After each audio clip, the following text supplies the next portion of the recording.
Welcome, this is Junk Dump and I'm back in the garage with the 1970 Oldsmobile 455, and today we're going to be putting on the balancer and pulleys. Now to start the things off, I'm just going to make sure that I lubricate that front main seal, and then we're going to lubricate the balancer shaft as well.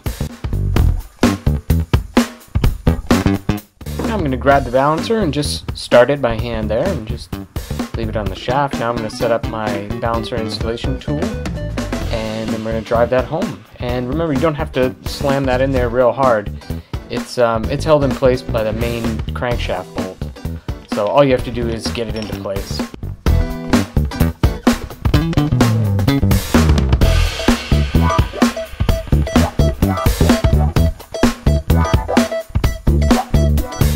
Now with the balancer in place, I just grab my front crankshaft bolt, which has Loctite on it, and then I'm going to thread that into place and torque it.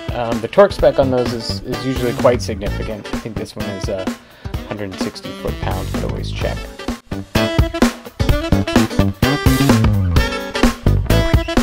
Next I'm going to grab my main drive pulley, and I'm going to install that. There's a collar that goes on the inside of that. So first I'll just get my pulley in place, then I'll grab the collar, and then grab our 4 bolts and get those in place and torqued in.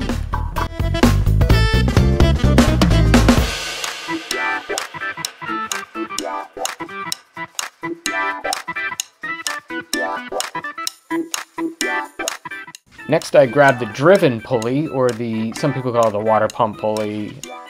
Get that into place. Now that takes studs, and those are 2 different threads on each side, so make sure you have the correct side in there.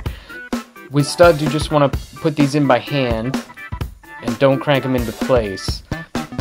You'll tighten them into place with the nuts that go on the back once you get the fan blade in place on that.